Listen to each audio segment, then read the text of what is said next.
aussi, comme il y a comme une petite négligence de la part de religion, oui, ou peut-être on dit, bon, la religion, ça dit rien. Hein? Mais moi, en tant que pasteur, je sais que la religion, peut-être, c'est pas toujours bon pour certaines parce qu'il y a quand même des choses à rectifier au point de vue religion, mais ça renferme quand même une idée, ça met les gens ensemble. Madame, monsieur, bonjour. Bienvenue à Témoignage, l'émission qui donne l'occasion à nos compatriotes de nous partager leur expérience d'immigration et d'intégration ici au Québec. Aujourd'hui, nous avons l'honneur de recevoir M. Azaria Bansoba. Il vient du Congo-Kinshasa, un véritable self-made man ici au Québec. Il va nous partager son expérience d'immigration. Venez, on va le rencontrer. M. Bansoba. Bonjour.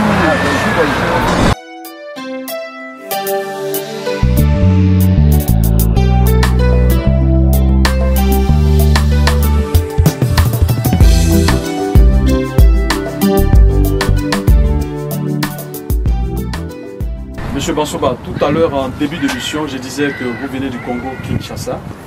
J'imagine que dans la communauté congolaise ici, on vous connaît, mais pour tous nos téléspectateurs, est-ce que vous pouvez vous présenter à tous ceux qui nous regardent? Merci pour votre question. Je suis prêt à me présenter. En fait, je suis du Congo, c'est là que je suis né et j'ai grandi au Congo pendant un certain nombre d'années jusqu'à temps que il y a eu des conflits politiques qui nous ont poussés à nous réfugier en Ouganda. Pendant un certain temps, 5 ans à peu près, on était dans le camp des réfugiés. Puis il y a eu des offres d'opportunités pour aller à l'étranger. Il y avait plusieurs pays qui cherchaient à nous recevoir. Entre autres, il y a le Canada, les États-Unis, il y avait aussi l'Australie et autres. Et nous, on a préféré venir au Canada. Okay. C'est ça. Puis en ce qui est de ma famille, je suis marié, père de 8 enfants, dont 3 filles. Et puis, en fait, je suis âgé de 50 ans. Vous avez tout à l'heure un peu répondu à ma question, mais je vais la poser quand même. Je voulais vous demander comme ça, pourquoi vous avez choisi le Canada et plus précisément le Québec? Parce que je sais que les Congolais, c'est plus vers soit la France, la Belgique, mais vous êtes au Canada. Et effectivement, lorsqu'il y avait cette offre d'opportunité, nous, on était comme en train de voir si tout côté langue. Okay. Alors, on a vu le Canada, c'est bon, c'est un beau pays selon les statistiques et autres choses. Mais nous, on a vu le Québec, on parlait le français. Et comme le français était aussi parlé dans notre pays, on a dit, plus ou moins, l'intégration va être facile avec le français. Alors, on a choisi le Canada. Ça fait combien d'années que vous êtes au Canada ici? Ça fait à peu près 20 ans. 20 ans et quelques mois. Est-ce qu'on est venu en 2001? Vous êtes citoyen canadien maintenant? Exactement. Bien, M. Bansoba, je vais vous demander comme ça. J'imagine que le début, ça n'a pas été facile. C'est sûr que vous avez eu des difficultés quand vous êtes arrivé. Vous avez dit tantôt que vous êtes venu en tant que réfugié, c'est ça? Ok. Je voulais juste que vous partagez. Quelles sont les difficultés que vous avez rencontrées quand vous êtes venu ici? Ok, merci pour la question. On peut résumer les difficultés en 2 volets. Et d'abord, au point de vue géographique et climatique. On sait que le Canada est très froid, puis il fallait s'adapter au froid. Nous qui venons à un pays très chaud, en Afrique tropicale. Alors, on a dû s'intégrer au froid. Ça, c'était la première difficulté. Mais comparativement à ce qu'on a vécu à la guerre, le froid n'était comme un petit rien. Un petit obstacle. Un petit obstacle. Alors, on s'est intégré facilement avec ça. Il n'y avait pas beaucoup de problèmes à son niveau. Et deuxième difficulté, c'est l'intégration sociale, puis entre guillemets, c'est l'embauche, le travail. Et parce que nous, en tant que pasteur dans le pays où j'étais, alors je pensais regagner immédiatement mon travail. Mais ça a été difficile, il fallait faire autre chose. Alors pour ne pas aller trop dans les détails, c'était quand même pas facile de s'intégrer au niveau Vous avez dit tantôt que vous étiez pasteur quand vous étiez au Congo. Ben, je crois savoir que vous étiez aussi professeur de mathématiques. Hein. Ouais. Et comment s'est passée cette intégration-là ici? Est-ce que vous continuez toujours dans le pastorat ici ou dans les mathématiques? Oui, bien sûr. Certainement, j'ai été professeur pendant un certain nombre d'années, 5 ans à peu près. Puis par là, on a eu une formation pour devenir pasteur. Puis de là, j'ai été affecté à des églises pour être pasteur. C'est au Congo? Hein? Ah oui, c'est au Congo. Pendant 5 ans à peu près. Puis c'est de là qu'on a quitté pour aller à l'Ouganda. Là aussi, j'ai fait 5 ans comme pasteur. J'avais des églises, à peu près 3. Et on a fait l'évangélisation, bien sûr, jusqu'à temps qu'on est venu au Canada. Pour la question de comment je menais la vie ici, oui. D'abord, on était moins nombreux parce que nous, en 2001, il n'y avait pas beaucoup d'immigrants. Oui. C'est ça, c'est plutôt noirs. Oui. Et puis, qu'est-ce que on trouvait ça comme un peu un manque. Avec la communauté où on vivait, on était nombreux, alors on est comme 3-4 familles déjà qui se connaissent dans la ville, c'est déjà pas beaucoup. Et puis l'autre difficulté, c'est d'abord parce que nous on était religieux et on avait l'habitude de nous rassembler à des grandes assemblées avec beaucoup d'activités. Et cela aussi nous manquait, vous comprenez? Il y avait des chorales chez nous, ça nous manque, hein, vous comprenez? C'est pas là on cherche quand même les églises où on s'intégrait. Nous avons trouvé quand même une qui fonctionnait, qui est de notre congrégation adventiste du 7e jour. Puis on y a été. Puis on a été bien reçus quand même parce que les gens venaient nous chercher pour les questions. Mais dès là, moi je posais la question, est-ce que moi j'étais pasteur? Il faut que je m'intègre mon travail. Alors c'est de là que j'ai pensé, il faut. Parce que ici, ça travaille avec le degré d'études, vous comprenez? Alors j'ai dit, moi, c'est pas quand même suffisant, il faut que je fasse encore des études. J'ai fait des études ici à l'université là-bas, et j'ai trouvé mon baccalauréat en théologie. Puis de là, j'ai dit, bon, ça y est, ok, je peux maintenant intégrer le travail. Mais vous savez, ici, il n'y a pas beaucoup d'églises. Alors c'est difficile de trouver un travail rémunéré dans ce sens. Alors je dis, bon, moi je suis quelqu'un qui a toujours un plan B, un plan B. J'ai A et B. Je dis, B, il va falloir que je fasse une autre formation. J'ai fait une formation en secrétariat et administration en fait. Puis j'étais plus fort en secrétariat qu'en comptabilité. Alors mon professeur m'a dit, mais on finit avec le cours de secrétariat. Alors j'ai un diplôme en secrétariat. Et de là, je travaillais un petit moment au cégep Garnier. J'ai occupé le bureau, mais en remplacement. Et après moi, quand la madame que j'ai remplacée du retour, alors ils m'ont dit qu'ils vont me chercher une autre place. Mais j'ai attendu longtemps, je voyais que ça ne bougeait pas assez. Alors j'ai dit, bon, il ne faut pas m'asseoir. J'ai cherché autre chose. Alors je suis allé faire le secrétariat médical. Alors j'ai un diplôme aussi en secrétariat médical.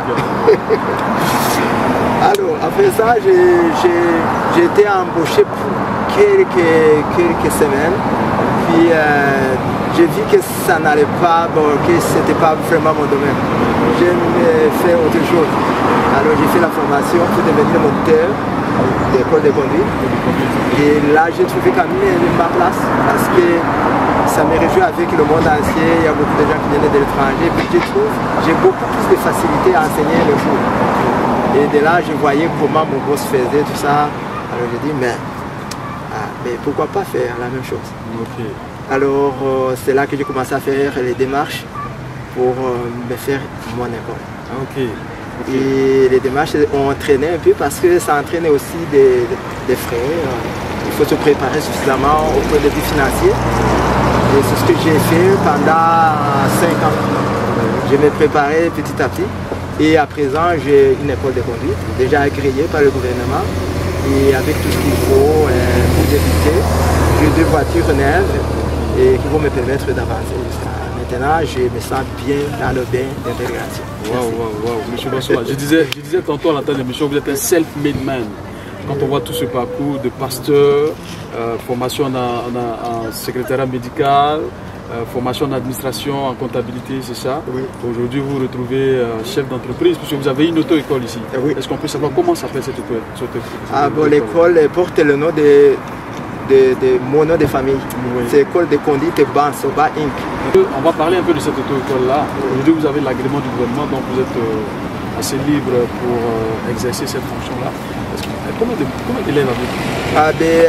On a juste de commencer, ça fait un mois je dirais, et on a quand même réussi à enregistrer 15 élèves qui ont débuté avec nous et ils sont déjà en parcours.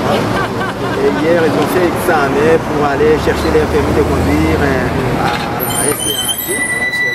Et on est une dizaine aussi d'enregistrés pour faire un deuxième groupe. Alors vous comprenez que ça bouge quand même pas mal bien. On comprend que les gens nous appellent de partout. On sent que la clientèle sera grande et soutenue. Le côté pastoral, vous l'avez un peu laissé un peu, ou est-ce que vous continuez un peu à ce sujet? Parce que je n'ai pas abandonné la foi ni le pastorat.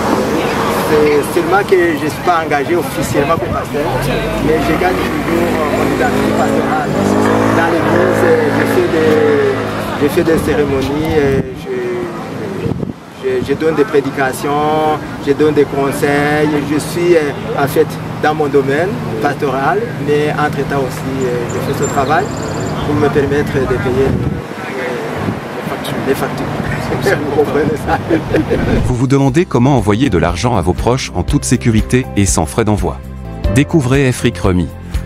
De votre confort, envoyez de l'argent depuis le Canada et les États-Unis au Cameroun, au Nigeria et la Côte d'Ivoire, tout ceci au meilleur taux du marché. Utilisez nos différents services, tels que envoi d'argent par Mobile Money, Express Union, ou encore faire un dépôt bancaire. Vous pouvez également régler vos factures d'électricité, d'eau et télévision via notre plateforme. Rechargez votre carte prépayée UBA et effectuez un virement bancaire à partir de notre application. Nos agences sont ouvertes 24/7 et les retraits sont gratuits. Vous pouvez être rassuré que vous êtes en toute sécurité et que toutes vos opérations sont prises en charge. Vous n'avez plus besoin d'attendre. Téléchargez l'application depuis Play Store et Apple Store.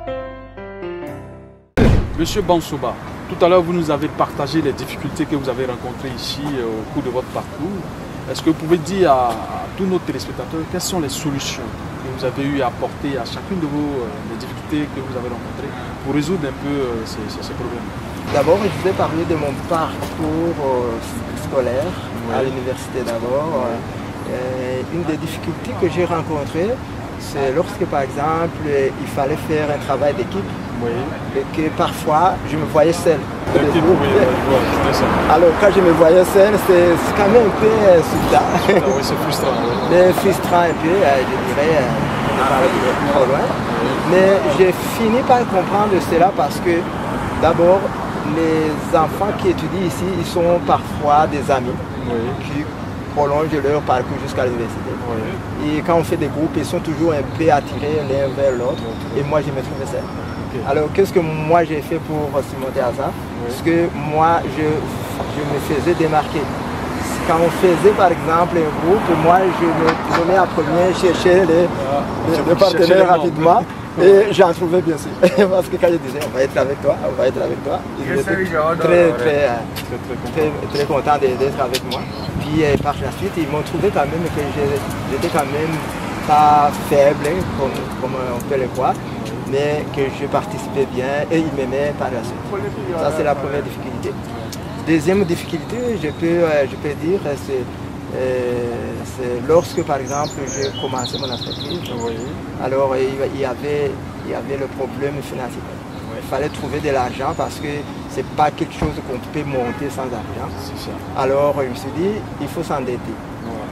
Mais dans ce cas-là, je regarde un peu qu'avec la dette, avec ce que ça coûte et par la suite, et les intérêts, tout ça, moi je dis non, je prendrai beaucoup plus de temps à me préparer et faire une économie petit à petit et par la suite je vais monter mon truc. C'est ce qui m'est arrivé et maintenant j'ai 2 voitures bien payées, oui, et je n'ai pas contracté une dette avec ces 2 voitures. Ça c'est très intéressant. Monsieur Bansoba, vous êtes congolais, j'imagine que vous êtes très intégré dans la communauté congolaise ici au Québec. Je voulais comme ça vous demander, quel est votre regard sur les différentes communautés immigrantes ici au Kenya? Merci pour la question, parce que c'est vraiment une question je dirais, qui porte beaucoup de réflexion. C'est sur surtout la dislocation familiale, les séparations, les divorces, tout ça. Et cette question, vraiment, ça devient comme un cancer dans la vie sociale, des immigrants. Je m'explique parce que nous, on connaît pas mal beaucoup de familles qui se sont déjà séparées, voire divorcées. Puis, pourquoi? Parce que c'est comme un cancer, parce que c'est pas seulement que ça touche le couple qui se sépare, mais ça touche aussi les enfants, la jeunesse, ça touche aussi les amis, les voisins, ainsi de suite. Ça vient un peu généraliser le problème dans toute l'atmosphère sociale des immigrants.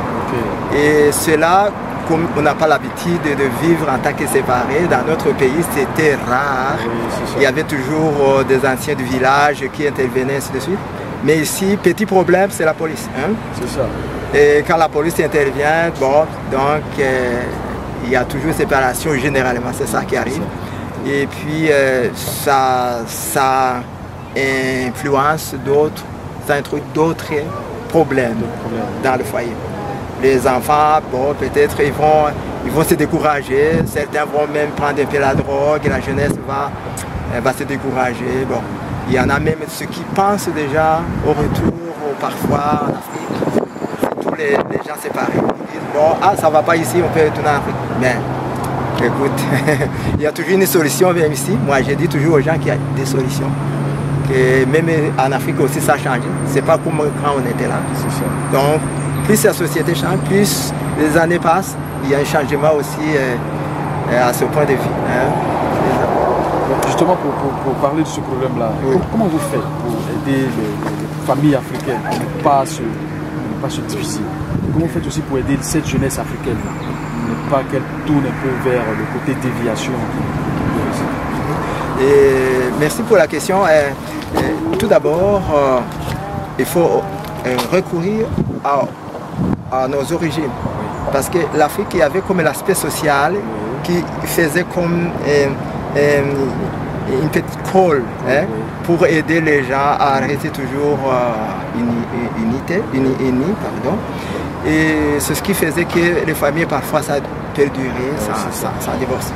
Mais ici, comme il y a comme une petite négligence de la part de religion, ou peut-être on dit, bon, la religion, ça dit rien. Hein? Mais moi, en tant que pasteur, je sais que la religion, peut-être, c'est pas toujours bon pour certaines parce qu'il y a quand même des choses à rectifier au point de vue religion, mais ça renferme quand même une unité. Ça met les gens ensemble. Au moins une fois par semaine on est ensemble et socialement ça aide les gens à rester ensemble et les conseils aussi à certains couples. Alors il y a aussi cet aspect du travail aussi sans relâche. Quand on prend par exemple plusieurs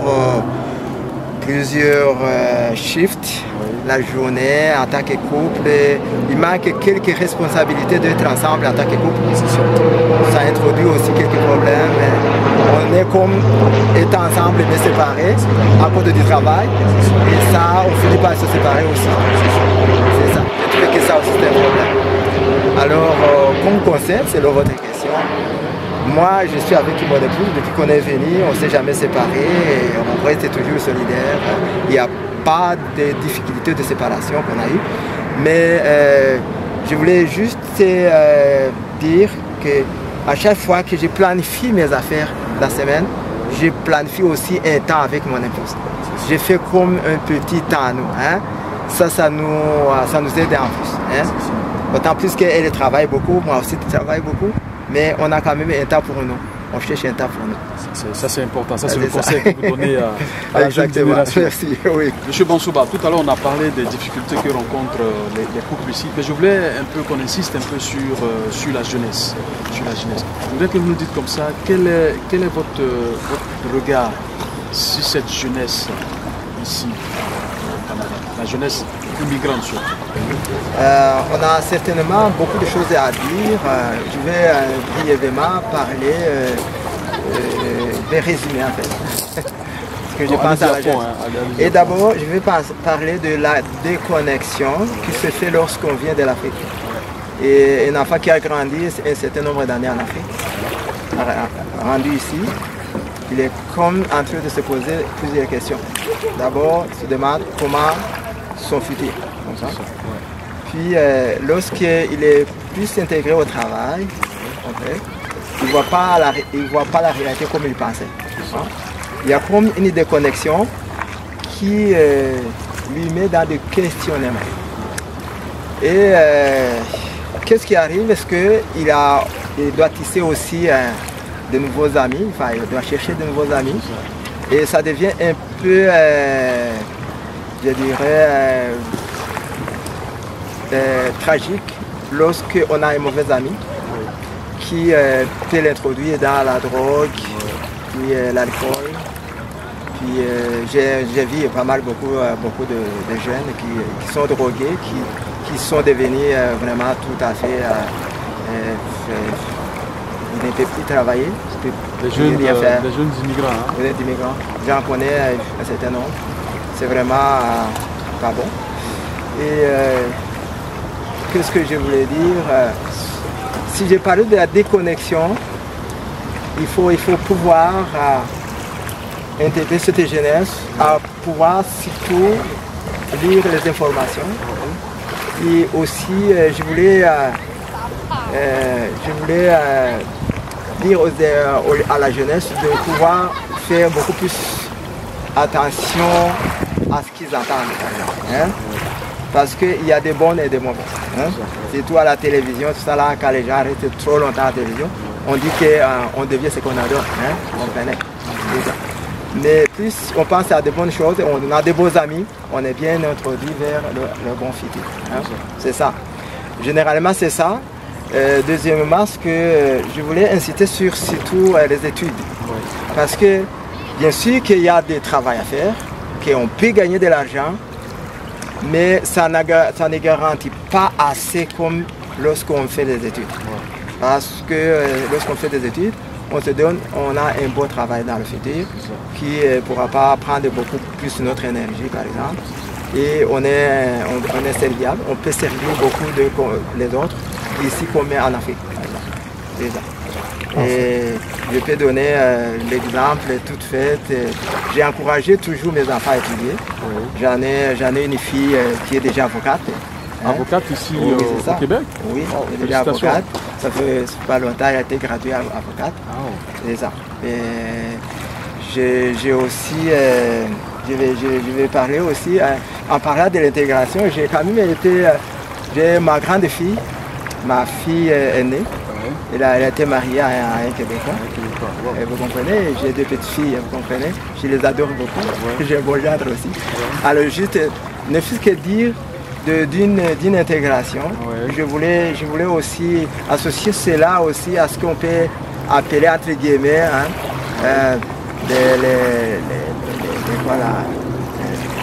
on parle du racisme souvent. Oui, de racisme systémique. Systémique, ainsi de suite. Mais ça c'est relatif. Moi je dirais, selon mon expérience, c'est relatif. Ça dépend de l'individu à l'autre et de là où il a passé. Hein? Et je vous donne tout à fait cet exemple de ma fille qui est mariée à un Québécois. Et c'était mon gendre par exemple. Et je vais vous parler aussi de deux familles québécoises qui nous ont côtoyés depuis 2001. J'ai un certain qui s'appelle Pierre Vaillancourt. Et ça fait 20 ans il est avec nous. Il est devenu comme membre de notre famille. Alors, juste pour dire, on peut toujours s'intégrer, mais en s'intégrant aussi, il faut se démarquer. Mais pour se démarquer, ça prend aussi l'acceptation, bien sûr. Donc il y a deux bonnes qu'il faut toucher. Le bon est un immigrant, le bon est aussi celui qui reçoit. Quand l'un reçoit l'autre, l'autre aussi se démarque. Mais il ne faut pas se démarquer juste pour se démarquer, mais il faut montrer aussi ses compétences. Mais il faut avoir aussi l'esprit aussi de l'estime de soi aussi. C'est pas parce que je suis noir que je ne peux pas travailler avec 10 blancs par exemple. Il faut acceptation de soi-même. Et ça aussi, j'ai trouvé ça très important comme solution. Donc plus on se démarque, plus on s'affirme, plus les gens aussi vont vous croire et vont vous donner un bon travail. Bien, M. Bansoba, tout à l'heure vous avez parlé de votre expérience familiale au niveau de l'acceptation, au niveau de l'intégration.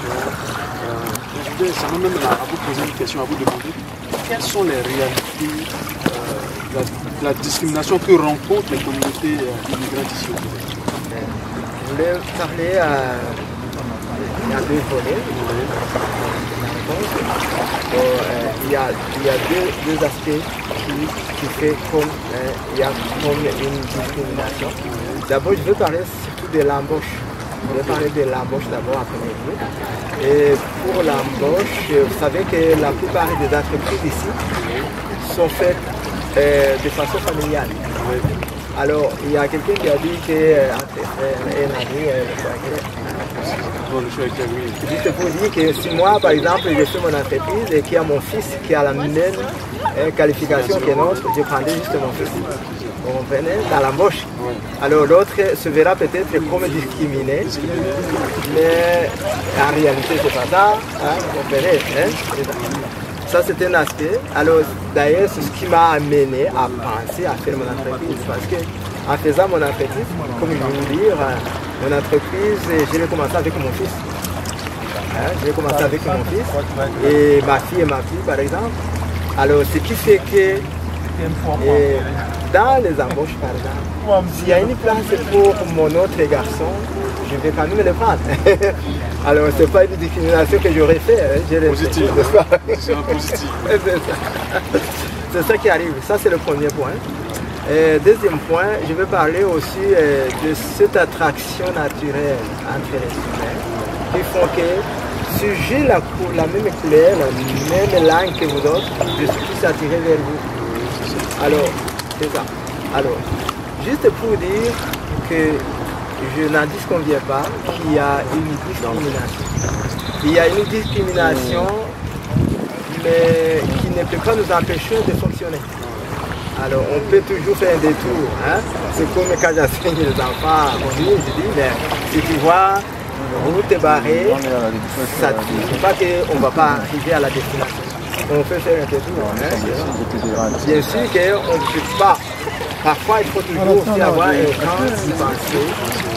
Parce que c'est pas parce qu'il y a, je vois riz barré, je fais le détour immédiatement. Mais je peux penser pourquoi est-ce que c'est fermé, par exemple. Mais je ne dois pas m'attarder sur la question de la fermeture de la route, je dois m'attarder sur la question du détour. Parce qu'il faut arriver à la destination. Voilà.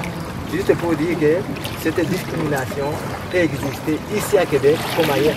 On en a vu aussi en Ouganda, il n'y avait pas de blancs en Ouganda. On a vu qu'il y avait quand même quelque chose aussi de discrimination. Mais comme je vous dis, parfois c'est naturel. Les gens sont attirés les uns vers les autres parce qu'ils se connaissent depuis leur enfance ou parce qu'ils sont de même de sexe. Au point de vue sexe aussi, les gens se disent. Je le vois souvent quand je suis avec mon épouse, on va visiter une famille, elle va directement s'associer avec une autre femme, avec la femme. Et là on va discuter. Et parfois, on se trouve aussi hommes entre hommes, femmes avec femmes, dans des communautés, à l'église, vous voyez. Bon, donc, ça peut exister, mais ça devient fort mauvais lorsque ça touche les intérêts et les intérêts de chacun. Si je vais à l'encontre contre les intérêts de quelqu'un, là, ça devient quand même méchant, c'est pas bon. Bien, M. Bansoba, nous sommes pratiquement à la fin de l'entrevue. Toute l'équipe de Diaspora tient à vous remercier. C'était vraiment fort enrichissant, votre expérience que vous avez partagée avec nous. Je vais vous demander comme ça, est-ce que vous avez, pour finir l'entrevue, est-ce que vous avez des conseils à donner à la génération d'ici, aux communautés qui sont ici, ou si vous avez un mot de fin, c'est l'occasion. Merci. Oui, certainement. J'ai quelque chose à dire, parce que on est dans un pays nouveau. Il faut que les gens apprennent d'abord à s'adapter au milieu. Et quand je parle d'adaptation, il faut penser d'abord aux règles du gouvernement. Il faut rester attentif et respecter les règles du gouvernement et voir aussi des opportunités qui sont à notre portée. Et ça, c'est un bon pays, il y a de tout. Hein? Et le gouvernement favorise aussi l'intégration de façon ou d'une autre. Alors il faut rester éveillé pour avoir des informations là-dessus. Et autre chose, je voulais parler aussi, comme je l'ai dit tantôt, que les familles doivent rester toujours solidaires. Hein? Et continuer à avoir à l'esprit leur passé, parce qu'on dit que si on ne connaît pas d'où on vient, on ne sait pas où on va. Donc il faut cela. Donc il faut d'abord ne pas couper directement avec le passé, sinon on ne saura pas l'avenir. Alors si on, dans ce cadre, les gens vont se développer, ils vont chercher leur vie, il faut s'intégrer, ils vont créer des entreprises comme moi et autre chose. Et puis il ne faut pas voir comme c'est étrange, on est dans le Canada, on peut faire n'importe quoi. Non. Et aussi, il ne faut pas parler de la libertinage, mais il ne faut pas, parce que le pays est libre, il ne faut pas entrer dans le libertinage. Il faut être libre, mais dans le progrès de quelque chose. Voilà, merci beaucoup, c'est ça que j'avais. C'est nous qui vous remercions. Merci à vous aussi. Merci, M. Bansouba. Je suis vraiment très fier de votre invitation. Merci. Merci beaucoup. C'était un plaisir. Chers amis, c'était un témoignage avec M. Bansouba. À très bientôt sur Diaspora Interaction. Merci et au revoir.